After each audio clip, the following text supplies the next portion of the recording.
notre état d'urgence, assigné à résistance. Tel est notre état d'urgence, assigné à résistance. Tel est notre état d'urgence. Voilà monsieur le président qui voulait entrer dans l'histoire. Pour lui...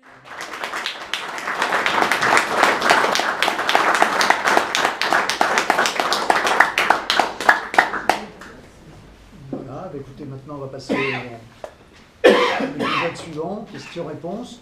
Donc la pratique est toujours la même, 3-4 questions, une première série, voilà. Alors, déjà un premier témoignage sur comment ça se passe, par exemple, le management public au niveau de l'Université d'Orsay, notamment sur les licences. Donc, a été créée une licence en dehors de l'Université Paris-Saclay, mais là n'est pas la question. Mais l'objectif, c'est de dire, dans cette licence, on ne sait pas qu'est-ce qu'il va y avoir comme moyen, ou en tout cas, on n'en garantit aucun. Mais par contre, on a l'ambition d'accueillir tous les étudiants, donc en restant non sélectif, et en les faisant réussir. Et là, on se dit, il y a un souci. Et là, ce qui est avancé par le management public, c'est de dire, on va utiliser de nouvelles méthodes pédagogiques innovantes, etc., etc. Donc là, on utilise et on fait n'importe quel projet pour essayer de vendre à peu près n'importe quoi. Et on espère que ça va marcher. Et même, ils sont dans l'autoconviction permanente. On peut parler de Isabelle Demachy, par exemple, ou de Sylvie Retailleau, qui pensent que sans garantie de moyens, ça va marcher. Et ça, c'est vraiment quelque chose qui... on va vraiment droit dans le mur. C'est-à-dire que non seulement il va y avoir des licences pas sélectives qui vont accueillir les étudiants les plus fragiles, d'autres licences qui vont être sélectives, voire payantes, pour accueillir les meilleurs, les étudiants étrangers et ceux qui pourront payer. Et on dit, on ne va pas mettre de moyens pour ceux qui auront le plus de mal, et on va essayer des techniques. En gros, ce seront aussi des cobayes, ces étudiants-là. Et ça, c'est extrêmement grave. Oui, Evelyne, deux choses. Déjà, je te remercie pour ton intervention qui me parle beaucoup, sous différents aspects, qui me parle parce que je suis, comme toi, prof, et je me retrouve coordonnateur de l'équipe de maths, donc bureau des pleurs, à l'issue des différentes réunions concernant la réforme. Et ce que tu dis là, enfin, je le vis. C'est-à-dire les profs qui se sentent totalement dévalorisés, qui perdent confiance, qui travaillent depuis 10-15 ans, qui savent faire leur métier et qui le font vraiment bien, je trouve, et à qui on demande de changer de mission, à qui on demande de changer de manière parce qu'on leur dit que c'est plus correct. Je suis totalement scandalisé, je rentre dans le métier et en tout cas ça donne pas envie pour beaucoup de nouveaux collègues d'y rester. La souffrance dont tu fais part, c'est une vraie souffrance qui existe aussi à l'hôpital d'Orsay. Quand je me baladais dans les couloirs et que je voyais les infirmières en fait, qui même pour la plupart travaillaient depuis déjà très longtemps et à qui on disait que finalement il fallait faire le travail comme ça parce que c'était comme ça qu'il fallait le faire. Enfin, c'est une vraie violence, ce management public, et je suis très preneur de tes solutions. Mais dans ton exposé, en fait, quand je suis venu, j'ai essayé de réfléchir un petit peu à ce qui pouvait se cacher derrière, et toujours au regard de notre expérience, j'ai essayé d'appliquer un certain nombre de choses aussi de ce côté-là. Par exemple, voler du temps, me réserver du temps pour moi et plus le boulot. Je dis ça, mais en même temps, je suis là ce soir, mais tu as parlé de rapport, ça m'a fait oublier que je devais faire un rapport, donc j'ai fait le rapport que j'avais oublié de faire, donc je suis peut-être un petit peu asservi d'un certain côté, mais par exemple, j'ai prévenu mes collègues que ma boîte mail académique, donc ma boîte mail de travail, je ne la lisais pas le week-end. Et j'ai eu une levée de bouclier énorme. Oh là là, mais tu n'es pas responsable du tout, il faut que tu puisses rester connecté et tout ça. Et il me semble en fait que dans le management public, les nouvelles techniques de management, pour assurer leur pérennité, il me semble qu'il y a une dimension aussi de contrôle social, d'asservissement du groupe qui fait que le groupe s'autorégule dans les nouvelles règles qu'il applique. Est-ce que je n'ai pas encore lu ton livre, mais je pense que je vais le lire dans quelques délais plutôt brefs. Est-ce que tu as réfléchi à ce contrôle social? Est-ce que tu peux nous en parler un petit peu davantage? Oui, il y a le changement, nouvelles méthodes innovantes et en même temps injonction de retour à la tradition. Bon, on le voit avec l'injonction de faire tant de dictées par, je ne sais pas quoi, si c'est par jour, par semaine, etc. Les méthodes ont évolué justement. Les enseignants n'ont pas attendu qu'on leur dise d'adapter leur enseignement. Ils sont ils sont formés en permanence. Donc, est-ce qu'il ne s'agit pas d'abord de leur dire vous êtes nuls, et c'est un objectif premier, dévaloriser pour culpabiliser et finalement pouvoir leur mettre la main dessus et les dompter. Oui, je vais remercier bien sûr Evelyne parce que son exposé était très riche et très vivant.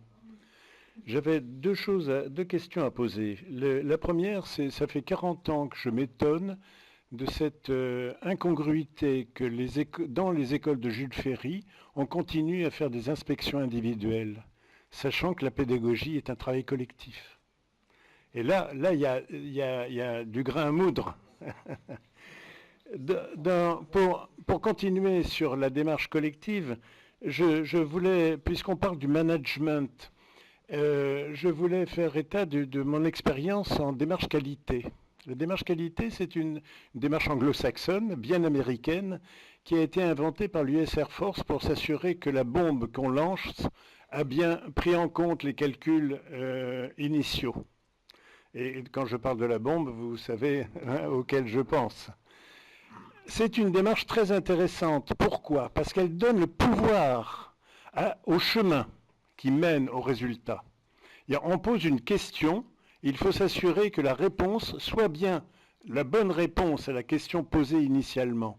Et dans ce parcours, on étudie toutes les non-conformités. Et dans mon travail d'architecte, c'est un travail très collectif. Il y a les entreprises, les bureaux d'études, etc. Et c'est un travail très difficile de s'auto-analyser pour savoir qu'est-ce qui, chez nous, est un frein et coûte, et nous coûte d'ailleurs. Bon, un frein, ça coûte dans notre situation. Et donc, je pense que là aussi, d'une certaine façon, du monde anglo-saxon, nous arrivent aussi des hypothèses de chemin novateur.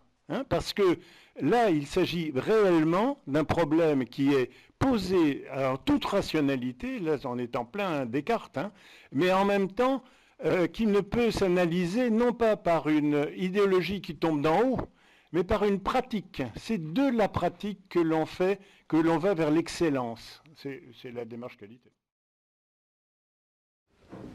Alors je réponds, je donne des éléments de réponse. Vos questions et vos remarques sont riches et demanderaient beaucoup de réflexion.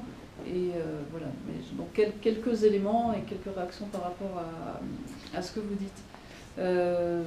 Sur ce que Nicolas, sur la situation à l'université, c'est exactement le pire de ce qu'on peut imaginer par rapport à ce que je disais, et qui est effectivement l'idée d'assigner un objectif très ambitieux en laissant libre cours à la création individuelle et avec aucune garantie de cadre. Et donc avec une façon de faire peser toute la charge sur les gens qui vont assumer le travail, avec aussi le fait de transformer les élèves en cobayes et avec un risque important de n'importe quoi, mais avec une espèce en donnant aussi, c'est ce que j'entends dans ce que tu dis, en donnant aussi l'impression que c'est pas tout à fait un vrai métier, c'est pas tout à fait quelque chose pour lequel on est préparé, quelque chose pour lequel on est formé.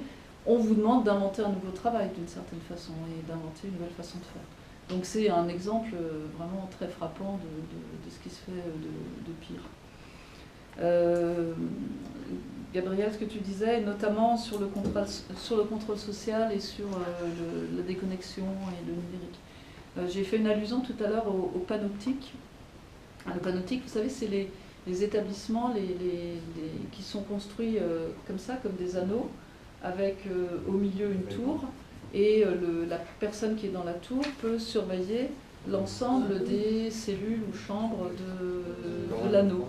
C'est soit des prisons, des hôpitaux psychiatriques, des choses comme ça. Comme la prison de la Petite Roquette, par exemple, était sur ce modèle-là. Et je dis souvent que le numérique, c'est le nouveau panoptique. C'est-à-dire que, par exemple, nous, on est enseignants, on a un système qui s'appelle soit Pronote, soit l'environnement numérique, et quand on écrit ou quand on remplit un bulletin, ça se voit. On sait à quelle heure on se connecte, à quelle heure on travaille. Et en droit, d'une certaine façon, on peut recevoir un mail à 11h, à minuit, on peut recevoir un mail pendant le week-end, etc. Et bien souvent, parce que les profs sont d'anciens bons élèves et souvent des gens assez, qui ont tendance à vouloir accepter, quoi, assez soumis quand même, il faut bien dire, on a tendance à répondre et on a tendance à... mais je pense que les profs ne sont pas les seuls à faire ça. Et on a tendance à abonder et à nourrir le monstre. Et donc, je crois vraiment qu'il faut se soustraire au panoptique. Alors, ça ne veut pas dire qu'il ne faut pas répondre à ces mails le soir, mais par exemple, on peut rédiger les réponses et puis les programmer pour qu'elles repartent le lendemain. Et parce qu'il ne faut pas... Je dis souvent, un chef, ça se dresse. Et un monstre, ça se dresse aussi. Si vous habituez votre supérieur à lui répondre dans le quart d'heure, quelle que soit l'heure du jour ou de la nuit, si vous l'habituez à lui donner le travail demandé, même si la demande est faite un après-midi, un dimanche après-midi, bah, au nom de quoi il arrêterait. Donc, ne pas répondre pendant le week-end, ne pas répondre au-delà de 18h par exemple, et puis ne pas, si un chef vous envoie en disant demain réunion à 14h, eh ben non, je n'ai pas regardé mes mails aujourd'hui, je ne savais pas qu'il y avait une réunion à 14h demain, je n'irai pas. Donc il ne faut pas nous-mêmes serrer les mailles du filet, quoi. Et très souvent on a envie de faire plaisir, et puis parfois les chefs ils sont assez sympas, et on a tendance à se dire si on leur fait plaisir ils vont être plus cool, mais pas du tout, quoi. Encore une fois, plus on nourrit le monstre, plus il est fort. Donc vraiment c'est super important de ne pas soi-même alimenter le système. Ce que tu disais, Dominique, sur le nouveau et l'ancien, c'est exactement ça. C'est-à-dire que c'est pas cohérent. Ça a des images, ça se prétend super rationnel, super cohérent, mais non. L'idée, c'est surtout de déstabiliser, de culpabiliser, d'infantiliser, et de transformer la responsabilité sociale en responsabilité personnelle. Et notamment, par exemple, de psychologiser et de médicaliser les problèmes. Je cite une psychologue dans le livre qui dit « Aujourd'hui en France, quand on est victime d'une épouvantable injustice au travail, on vous envoie voir un psychologue ou un psychiatre. » Et alors, ça ne veut pas dire que c'est inutile, hein, ça peut être tout à fait utile de se faire aider pour traverser une mauvaise passe. Mais si on va juste voir un psychiatre alors que la réalité de l'organisation du travail est complètement destructrice, c'est comme si vous devez marcher sur un sol complètement démonté, vous aurez beau changer de chaussures, au bout d'un moment vous allez une fois avoir mal aux pieds, quoi. Et donc il y a vraiment quelque chose d'absurde et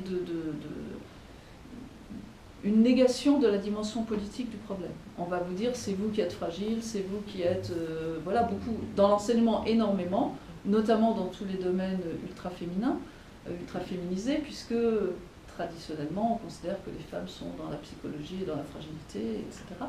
Et indépendamment du fait que c'est n'importe quoi, c'est assez facile de faire penser aux gens que c'est eux qui sont coupables.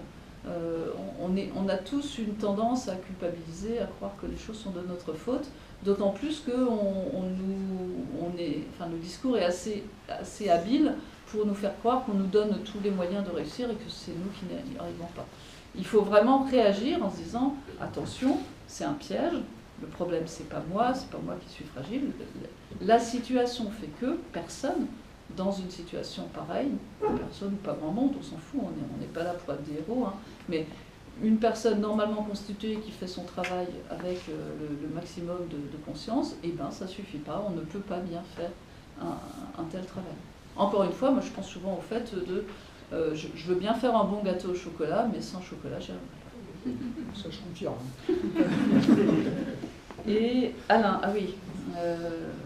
Sur la... J'en ai questions. Sur l'inspection collective, ouais, c'est ça, l'inspection c'est individuelle, ce que là. et sur la notion de contrôle. Ah, j'ai noté. Ah, pardon.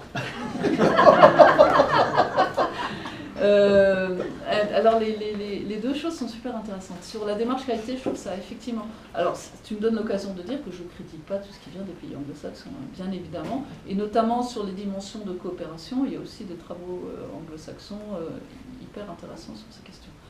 Et ce que tu dis sur la démarche qualité, que je connais pas bien, je trouve ça intéressant. Effectivement, la valorisation du chemin, la prise en compte de l'adaptation à une question, je connais pas très bien, mais je trouve ça intéressant. Sur l'inspection individuelle, c'est vachement intéressant parce que, alors certes, l'inspection était individuelle, mais en général, par exemple en philo, hein, la dernière fois que j'ai vu un inspecteur, c'est quand même pas si fréquent. Hein.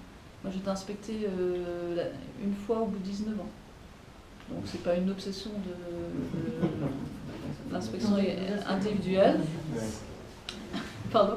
Les inspecteurs vont pas aux Ulysses. Les inspecteurs vont pas aux Ulysses, avant j'étais au Aubervilliers, donc ils venaient pas au Aubervilliers. C'est pareil. Et donc, l'inspecteur, par exemple, quand il est venu, on était 4 profs de philo, il nous a vu chacun 1 heure, et après, on s'est réunis tous les 5, lui et nous 4. Et en fait, ce qui était vraiment intéressant, c'est ça, c'est comment vous faites dans l'établissement pour travailler, pour développer la matière, pour travailler avec les collègues, avec des conseils individuels, mais ça ressemblait quand même pas mal à une évaluation collective. Alors que le nouveau système, alors que je ne vais pas rentrer dans les détails parce que ce n'est pas un truc destiné aux profs, mais il y a un nouveau système qui à la fois minore l'importance de l'inspection, mais en même temps individualise beaucoup plus. C'est-à-dire qu'il n'y a plus de la visite d'une équipe pédagogique, mais il y a vraiment une individualisation et un effet concurrentiel des uns contre les autres. Mais c'est un sujet intéressant. Parce que par ailleurs, l'inspection collective, ce qui se fait par exemple en Grande-Bretagne, hein, qui est des inspections d'établissement, ça a aussi des effets pervers. Il faudrait retravailler un peu plus dessus. Alors, oui, moi j'ai fait tout mon parcours ou presque dans le privé. Et depuis le début de la soirée, je fais le parallèle entre ce que j'ai vécu et ce que tu racontes.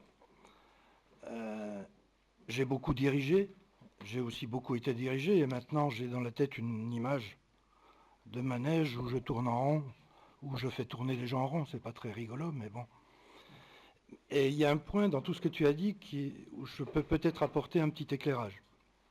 Ça concerne les évaluations quantifiées, qu'on peut rapprocher aussi des exigences de reporting qu'on trouve dans les entreprises privées surtout dans les entreprises privées qui ont subi l'arrivée des méthodes de management anglo-saxon. Mais pas seulement. En fait, ces tentations d'évaluation ou de quantification de tout ce qui est fait dans l'entreprise, en tout cas dans le privé, ne sont pas liées à l'envie de produire de l'activité ou de la suractivité ou du suremploi des gens pour les mettre en situation de stress, mais elles sont apparues en réalité au moment où les directions d'entreprise ont basculé des ingénieurs qui dirigeaient autrefois les entreprises vers les commerciaux. Jusque-là, ça allait encore. Et maintenant, sous l'effet de l'asservissement de l'entreprise au conseil d'administration, vers les comptables. Avec aussi un phénomène qui a amplifié cette bascule, qui a été le rétrécissement des marchés et la difficulté à produire de l'augmentation de résultats par le haut du bilan, c'est-à-dire par la recette, et qui a été compensée par des recherches de diminution des coûts, donc la productivité par la recherche, par le cost killing. Et là, cette mission a été confiée justement à ces comptables qui ont pris la direction des entreprises. Ce qui se passe à partir de là, c'est que les comptables en question, les nouveaux dirigeants, ne comprennent rien au métier de l'entreprise. Mais ils ont besoin de la diriger, puisque c'est la mission qui leur a été confiée. Et la seule méthode qu'ils ont trouvée pour pallier cette insuffisance, cette incompétence et cette méconnaissance du métier de l'entreprise, ça a été d'essayer de tout quantifier. Ça, ils savent le faire. Et donc, ils ont mis en place, d'une manière assez naturelle, des méthodes de quantification qui fabriquent du reporting dans tous les sens, qui est extrêmement chronophage et qui, effectivement, produit un petit peu tout ce que tu as décrit en termes de stress apporté par l'impression qu'on a de ne plus pouvoir faire, de ne plus pouvoir produire ce qu'on est censé produire, mais qui leur permet à eux de justifier leur position de direction et de l'exercer. Puisqu'à partir du moment où les méthodes de quantification sont acceptées, eh bien effectivement, elles peuvent produire de la décision, produire de la sanction, produire de la récompense. Et c'est la conséquence, me semble-t-il en tout cas, de l'arrivée des comptables, à une des conséquences, parce qu'il y en a d'autres, à la tête des entreprises. J'ai le sentiment que c'est un petit peu ce que vous vivez dans le service public. En fait, ils sont incompétents, ils ne connaissent pas la réalité de l'entreprise, mais ils se vivent, enfin, elle le montre très bien parce qu'elle travaille avec des managers, elle les interviewe, etc. C'est-à-dire ils se revendiquent d'être à distance de la réalité du travail, en fait. Ils se pensent vraiment comme des gens qui ont des procédures, etc. et que ce qu'on évalue n'a pas d'importance. La procédure d'évaluation, elle est parfaitement interchangeable, que ça soit, quel que soit le type de l'activité. Mais alors, ce qui est aussi intéressant dans son bouquin, c'est qu'ils n'y croient pas trop eux-mêmes quand même. Et eux-mêmes sont évalués et ils se plaignent d'être évalués de la même manière. Hein, ils trouvent ça absurde quand on les... Et donc, on vit vraiment dans un monde de fous. Mais par rapport à l'autre remarque que je voulais faire par rapport à cette question du privé, c'est que tu dis effectivement, le privé, on met en compétition, etc. Il y a une dimension que tu n'as pas évoquée, c'est celle des clients. Dans le privé, les entreprises sont en compétition pour un marché et c'est les clients qui sont censés assurer la qualité de ce qui est produit en exerçant leur faculté de consommateur de choisir ce qui est le mieux.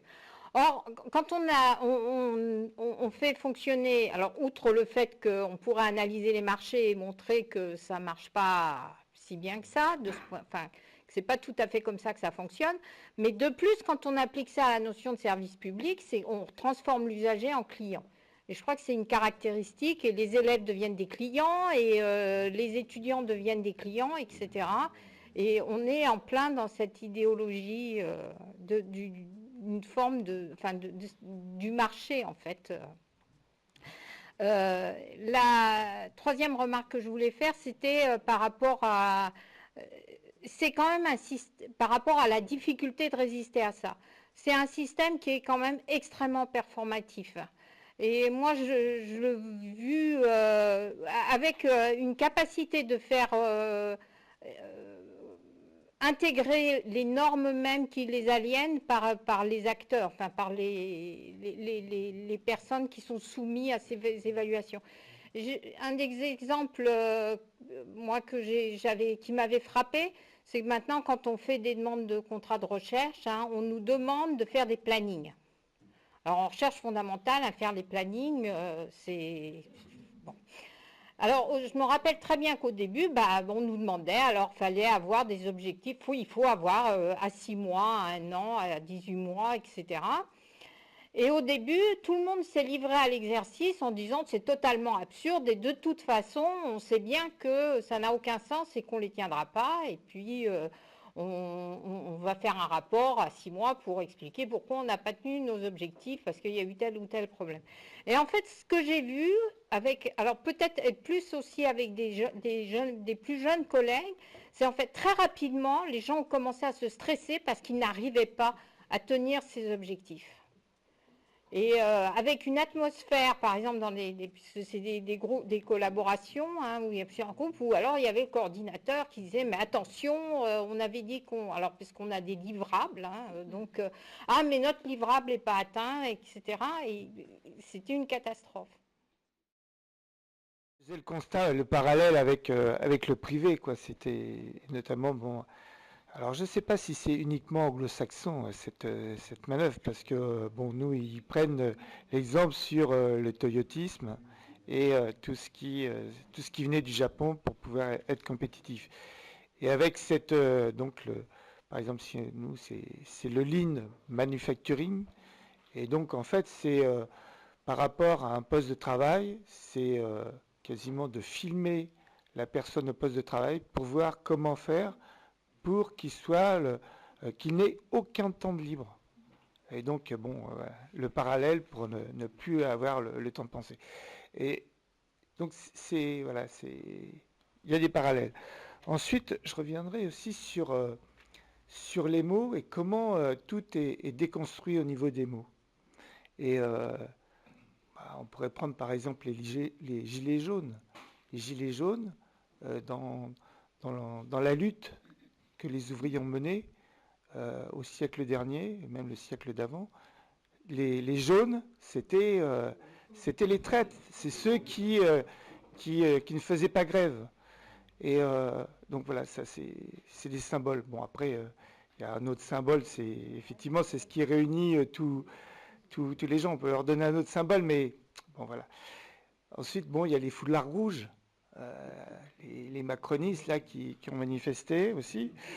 Je crois que voilà, il y a une déconstruction des mots, et Macron, il s'est fait élire avec ces déconstructions des mots.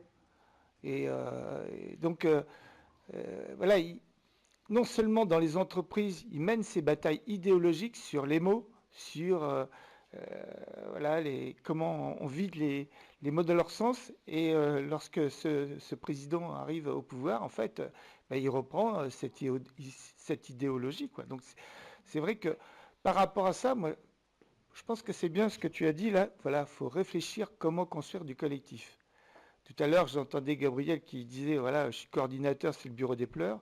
Moi, je pense qu'il faut réfléchir comment, avec ce que ressentent les gens, comment on crée du collectif.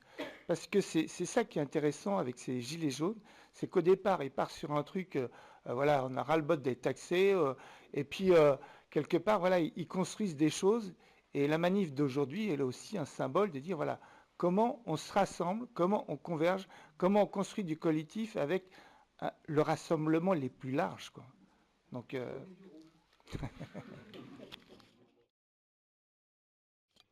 Oui, je me demandais qu'est-ce que vous pensez du système PISA, puisque c'est quantitatif, puisque j'avais entendu, c'est que l'Allemagne l'avait pris au sérieux, d'une part, et puis qu'elle a fait un plan qui a marché peut-être au bout de 10 ans. Enfin, est-ce que c'est vrai que ça a été efficace, et qu'est-ce qu'ils ont fait comme... Puis d'autre part, vous avez fait une remarque sur que les écoles anglaises prenaient les blancs et les asiatiques. Alors je pense que les blancs, c'est parce que ils sont un milieu social plus évolué, et que les asiatiques, peut-être pas, et que c'est la volonté des parents. Donc c'est quand même, c'est peut-être une autre sociologie qui fait que les enfants réussissent quand même. Donc voilà.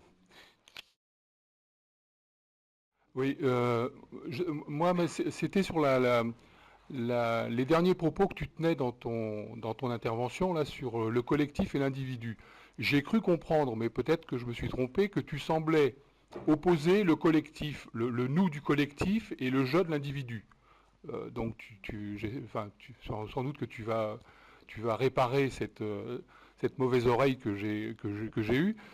Parce qu'effectivement, si on cherche à construire du collectif, que ce soit dans la vie associative, syndicale ou politique, ou dans la vie de la cité, on cherche à construire du collectif, mais construire du collectif, ça ne peut se faire qu'avec la conjugaison ou l'addition des je. Sinon, je ne vois pas comment on va pouvoir construire du collectif. Donc ma question est celle-là. Est-ce que le collectif n'est pas précisément la conjugaison et l'addition des jeux? Oui, tu parlais beaucoup de vocabulaire, et je crois qu'il y a un mot que tu n'as pas dit, c'est la modernisation aussi. Alors ça, c'est on veut moderniser, et ça fait bien de moderniser. Et l'expérience que j'ai eue quand même au niveau de l'entreprise, et qu'il y a, mais pas que de l'entreprise, de la société aujourd'hui, c'est on modernise avec du nouveau vocabulaire. Et le vocabulaire est déstabilisant. D'abord, il est toujours anglais, parce que ça fait bien.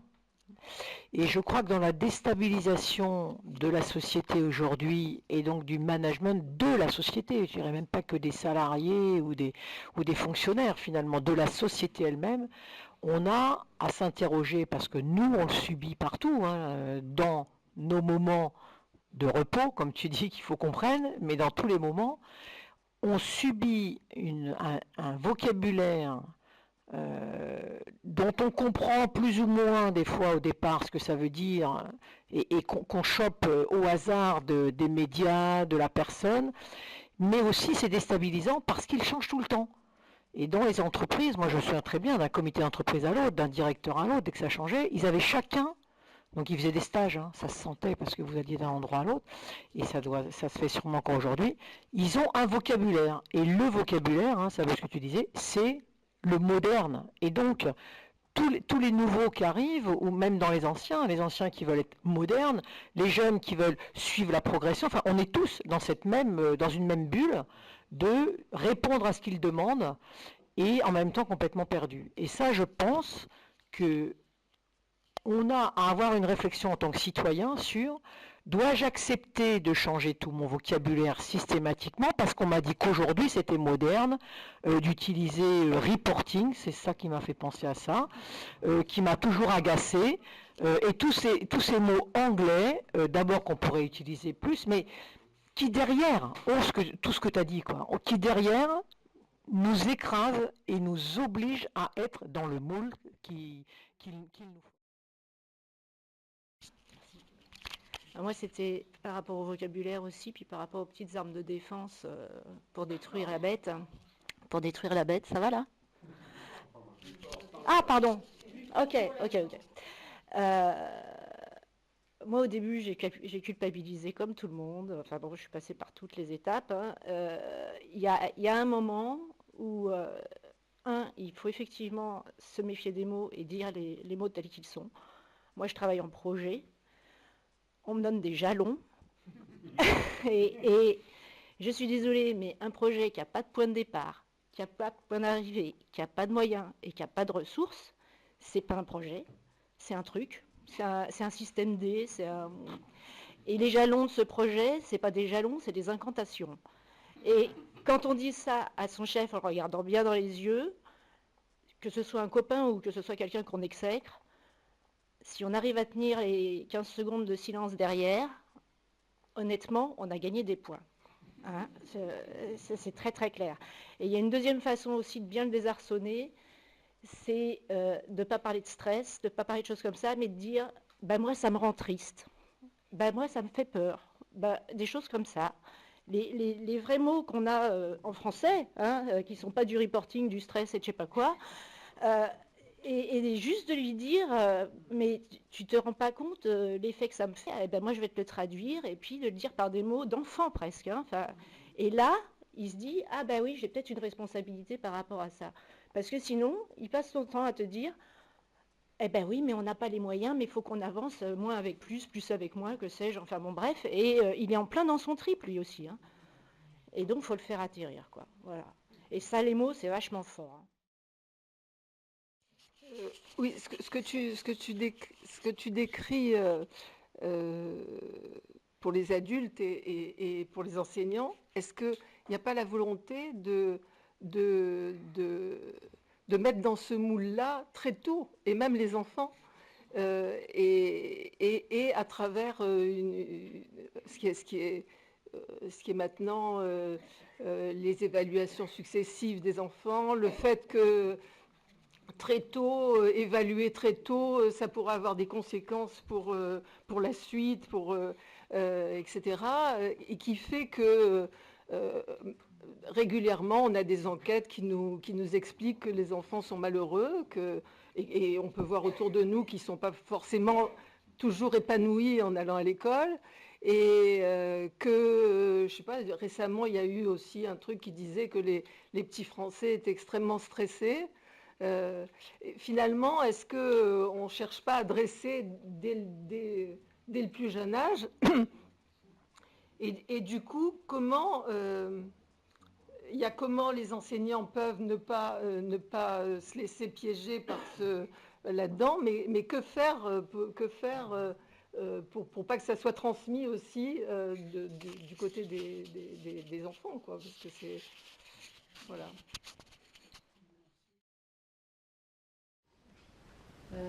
Peut-être je vais commencer par la fin. La question et la remarque est tout à fait bonne, et comme j'en ai pas parlé, c'est bien que je le dise maintenant. Bien évidemment, des profs mis en concurrence stressés vont avoir tendance à mettre en concurrence et à stresser encore davantage. On a déjà, je plaide un peu coupable sur ce coup-là. C'est vrai que c'est un peu une maladie un petit peu chronique chez les enseignants de vouloir noter, d'avoir besoin de classer un peu, pas forcément personne par personne, mais bon, d'avoir un peu des groupes. On a été éduqués comme ça, mais c'est certain que plus on va nous chercher à mettre dans un moule avec des évaluations extrêmement fréquentes, extrêmement formatées, on va avoir tendance à vouloir que les enfants rentrent dans ces moules, évidemment. Je pense, c'est sûrement ça que tu pensais, notamment aux évaluations de CP et de CE1 là, qui ont eu lieu cette année. Alors la première salve a eu lieu en septembre et la deuxième est censée avoir lieu actuellement, mais beaucoup d'instituts refusent d'y prendre part. Pour ceux qui n'ont pas suivi, les évaluations qui ont... Donc ça a été élaboré avec la bande d'amis neuroscientifiques de Jean-Michel Blanquer. Et donc les évaluations de CP et CE1, alors je les ai regardées, elles sont stupéfiantes. Elles sont vraiment stupéfiantes parce qu'elles sont stupéfiantes sur la forme déjà. C'est-à-dire que toutes les pages, alors ça s'appelle toutes les pages, en haut il y a écrit l'école de la confiance. Toutes les pages il y a écrit l'école de la confiance et après, sur chaque page il y a écrit, en gros, attention, l'enseignant ne doit lire que ce qui est écrit, il ne doit pas répéter, il ne doit surtout pas répondre aux questions des enfants. Alors, pour ceux d'entre vous qui ont été enseignants, vous n'avez pas besoin d'aide, imaginez une classe de CP. Petits minous de CP en septembre. Ils sortent de maternelle, ils ont, dans la grande école, ils ont peur de ne pas y arriver, ils ont peur de ne pas arriver à apprendre. Quant à leurs parents, ils ont encore plus peur. Et le premier boulot d'un institut de CP, c'est de rassurer tout ce monde-là, de dire pas de problème, on a le temps, on va y aller ensemble, on va tous y arriver ensemble, et en plus ça va être marrant. Sauf que le 20 septembre, ils doivent faire passer des évaluations où on leur interdit de répéter, on leur interdit de répéter la consigne et on leur interdit de répondre aux questions des élèves. Et donc, j'ai eu moi dans des stages des instituts qui pleuraient en disant, alors certains qui disaient, au bout de 20 minutes, j'ai arrêté en disant non mais ça va les enfants, c'est une blague, c'est un jeu, voilà, rangez tout ça, voilà, c'était juste pour voir, je suis désolée. Beaucoup l'ont fait, beaucoup sont arrêtés. Et puis il y a ceux qui, encore une fois, notamment les plus jeunes, on leur dit de faire, c'est signé par le ministre, tout ça, ils le font. Et ils finissent, au bout d'une heure, alors que c'était censé durer 25 minutes, ils finissent dans un état de stress absolu et avec des enfants, en ayant l'impression d'avoir déchiré le lien de confiance qui commençait à se créer. Et en ayant mis dans la tête, parce qu'il faut les regarder ces tests. J'ai animé un stage avec Roland Gori, pour ceux qui le connaissent, il est psychanalyste, scientifique, philosophe, il a 3 thèses, c'est un gars brillant. Et on lui montre une des évaluations, l'évaluation de maths, parce que la consigne, c'est entourer le nombre le plus petit. Et entourer le nombre le plus petit, c'est pas du tout intuitif. On va avoir tous tendance à entourer le plus grand, ou à la limite à barrer ou souligner les plus petits, mais c'est pas du tout. Et c'est genre 78, 87, 21, 10, 12, enfin des trucs qui pour des enfants petits, surtout s'ils sont un peu dyslexiques, c'est un pur cauchemar. Et donc on montre le truc à Roland Gori, et on doit faire ça en 1 minute. Et puis donc Roland, il lit la consigne, et tout. Au bout de 40 secondes, il commençait à peine, et donc il finissait pas, quoi. Et moi je l'ai fait, j'ai fini, je me suis trompée 3 fois, c'est pour vous dire, si la consigne entourait le plus petit, j'avais du mal. Et globalement, quand même, ça ressemble à ça, c'est-à-dire que c'est un élève de CP normal échoue à peu près à la moitié des trucs, et un bon élève de CP échoue au moins à 10% des trucs. Qu'est-ce que ça veut dire, quoi? À quoi ça sert? Qu'est-ce que ça veut dire? Alors si, ça sert. C'est quoi la fonction? La fonction, c'est montrer que l'enseignement tel que le pratiquent les instituts n'est pas bon, enseignants, n'ayez pas confiance en vous, et qu'il faut appliquer le petit livre orange du ministre Blanquer avec ses conseils pratiques de neurosciences, voilà, des planeurs vus d'en haut. Alors comme disent les instituts, ils disent il y a des trucs intéressants dans ce qu'ils disent, sauf que eux ils parlent pour un enfant. Donc un enfant en cours particulier en tête-à-tête, pourquoi pas, mais une classe, c'est pas un enfant, ça n'a rien à voir, c'est pas la même dynamique, c'est pas le même monde. Et encore une fois,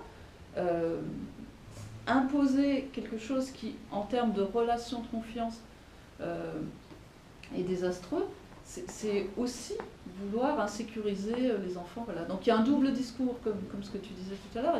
Il y a de toute façon un double discours qui est il faut dire bienveillance, confiance et machin, parce que les parents votent et il faut rassurer les parents. Et donc on dit aussi aux parents bonne vieille méthode, même si ça n'a jamais existé. Et puis en même temps, c'est quand même mieux si les enfants eux-mêmes, ils sont déjà dès maintenant un peu en insécurité, comme ça au moins ils ne vont pas nous emmerder, ils ne vont pas manifester. La réforme du bac, ça va dans ce sens-là aussi. C'est rien de le dire. C'est carrément épouvantable. Je ne vous parle pas maintenant, mais c'est vraiment une mainmise et un saucissonnage des apprentissages, et puis un contrôle dès le début de la première.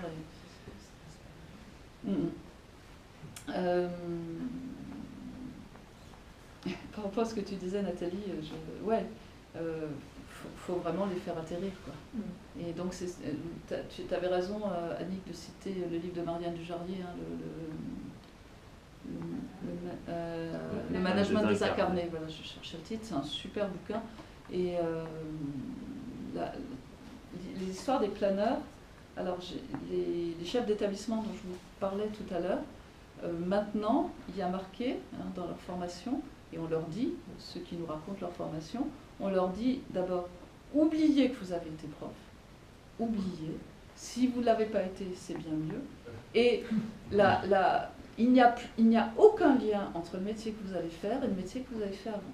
Et de façon générale, c'est ce que dit Marianne dans son livre, hein, plus on est éloigné des gens qu'on manage, mieux c'est. Parce que si on les connaît, ben on risque de les comprendre. Ben ouais. Ton chef, si tu lui dis t'as pas idée comme ça me rend triste, voilà, ça le touche parce que c'est quand même un être humain. Si ils sont hyper loin, jamais en contact, qu'ils n'ont aucune connexion, qu'ils ont par exemple jamais vu un enfant pour diriger des enseignants ou jamais vu un malade pour diriger des soignants, eh ben ils risquent pas d'être un peu émus, un peu touchés, ils risquent pas de penser aux conséquences et ça sera plus efficace. Mais comme tu disais, Annick, eux-mêmes n'y croient pas.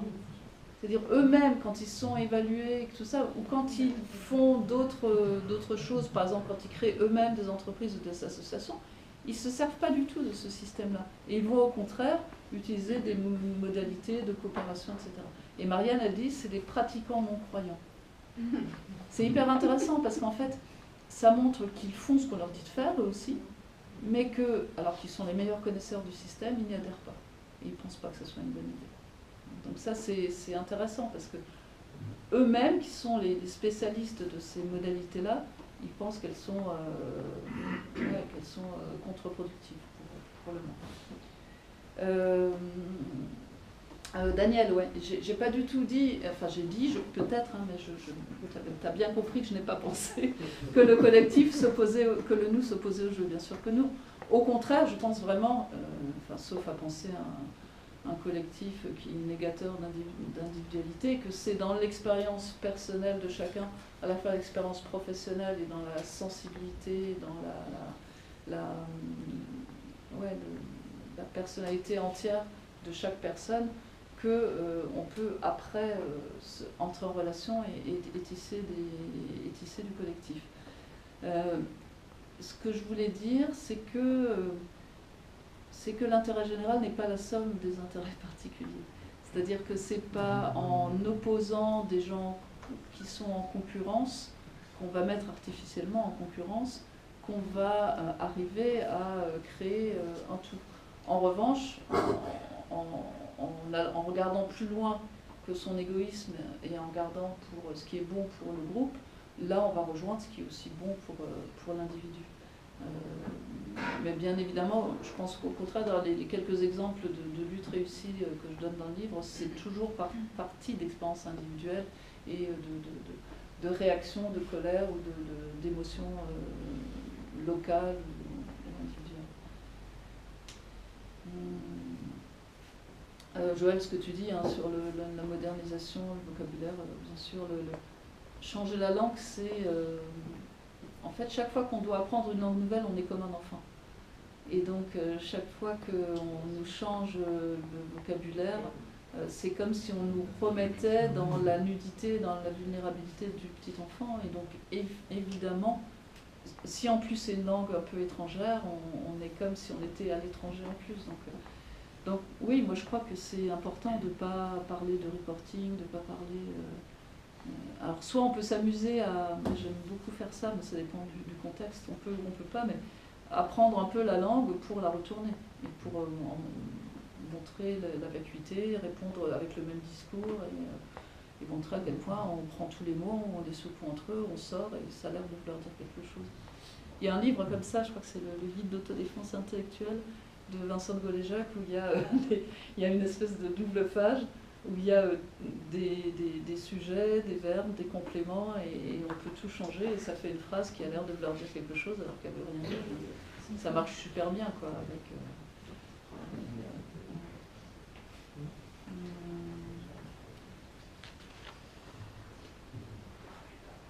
Bon, j'ai l'impression que j'ai vaguement répondu, en tout cas réagi à ce que... Sur PISA. Ah oui, PISA, merci, je l'avais noté en plus. Alors PISA, c'est une très bonne question. PISA, c'est un système d'évaluation internationale de comparaison des systèmes éducatifs. Alors plusieurs choses. D'abord, on évalue les performances des élèves à 15 ans. À 15 ans, 99% des petits Français sont à l'école. Ce n'est pas le cas dans d'autres pays, où une partie d'entre eux sont en apprentissage. Ce qui mécaniquement défavorise la France dans les résultats. C'est-à-dire que mécaniquement, dans la mesure où nous, ça évalue 100%, enfin 99% des enfants, et alors que dans d'autres pays où il y a un apprentissage à partir, par exemple, de 13 ans ou de 14 ans, c'est les enfants, a priori, les plus en difficulté avec la lecture et l'écriture, hein, puisque c'est surtout ça qui est évalué, ne sont plus là. Ça fait que le classement de la France, automatiquement, est minoré. Ça, on le dit pas souvent, quand même. Ensuite, les formulations, dans un pays aussi divers et aussi... avec beaucoup d'immigration, beaucoup de diversité, le type de formulation est par moments complètement fou. Je me rappelle d'une formulation, on parlait de jouer en bois, de jouer un truc qui voulait rien dire pour plein de jeunes, quoi. Donc il y a des biais de ce type-là. Et par rapport à ce que je disais tout à l'heure sur l'apprentissage de l'évaluation et le dressage de l'évaluation, il y a un certain nombre de pays où on a l'impression, enfin les performances sont bonnes, mais est-ce que le niveau est bon? Si on adapte la formation à l'évaluation, on a un effet tunnel, c'est-à-dire qu'on va former uniquement à ce qui va être évalué, mais donc on va perdre tout le reste, toute la réflexion, la lenteur, l'esprit critique, etc. Et donc, il semblerait, alors ça, je ne suis pas une spécialiste de la question, mais ce que j'ai lu récemment, y compris dans des rapports de l'OCDE, dans des gens qui ne sont pas nos amis politiques particulièrement, c'est que des pays comme la Corée, par exemple, qui sont hyper performants à PISA, sont des pays où il semble y avoir un très grand écart entre la performance élevée des élèves et le niveau de réflexion, d'apprentissage, de recul. Voilà, je sais qu'à la fac, certains d'entre vous ont des élèves qui viennent de ces pays-là et qui parfois disent mais voilà, il n'y a pas de questionnement, il n'y a pas d'esprit critique, il n'y a pas de recul, il n'y a pas de capacité à mettre en cause un discours, etc. Sans compter le taux de suicide de jeunes, l'angoisse qui est liée à la performance et au concours et au bachotage, etc. Donc c'est une des choses que j'ai vraiment, je me suis vraiment rendu compte en travaillant sur ces questions. C'est pas parce qu'on a des bons résultats à l'évaluation que le niveau est bon. Il y a même très très souvent des décrochages. Si vous prenez un autre exemple, c'est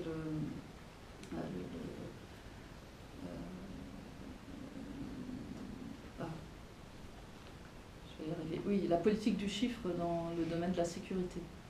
Dans nos chantiers à l'Institut de recherche, on a un chantier, on travaille avec des policiers, CRS, etc.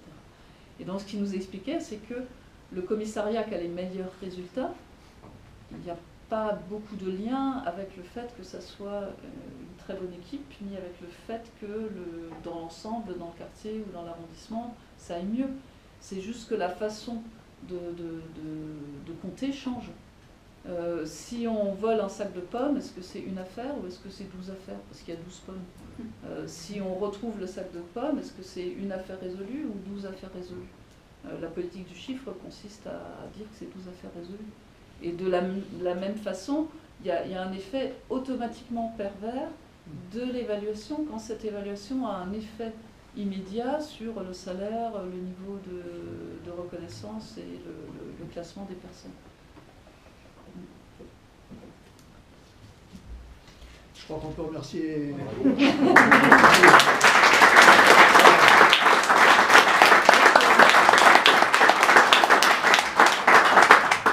J'ai quelques petites remarques à vous faire. La première, c'est qu'il n'y a que 20 ouvrages, ce qui prouve que l'éditeur est particulièrement timide. Donc, il y a donc 20 ouvrages à 10 € disponibles et dédicaçables auprès d'Evelyne. Ça, c'est la première information. La deuxième information, la prochaine conférence, le 12 mars, donc c'est pas le premier mardi de mars, exceptionnellement c'est le deuxième à cause des vacances, et le sujet c'est les migrations et les migrants. Peu importe les promesses, peu importe les discours, pourvu que du pouvoir on ait l'ivresse. C'est ainsi depuis toujours, toujours, toujours. Assigner la résistance, tel est notre état d'urgence. Assigner la résistance, tel est notre état d'urgence. Assigner la résistance, tel est notre état d'urgence. Assigner la résistance, tel est notre état d'urgence. Et qui va là, le jeune loup, l'enfant prodigue des grands banquiers. Son costume est trop cher, très cher, pour un fils d'ouvrière illettrée. Faites place au premier sinistre, adepte du passage en force, coq fier qui entre sur la piste, qu'il aime tant bomber le torse. Démocratie, au revoir. Démocratie, passe ton tour. Pour toi, nos ancêtres sont morts. Pour toi, nous nous battrons toujours, toujours, toujours. Assigner la résistance, tel est notre état d'urgence. Assigner la résistance, tel est notre état d'urgence. Assigner la résistance, tel est notre état d'urgence. Assigner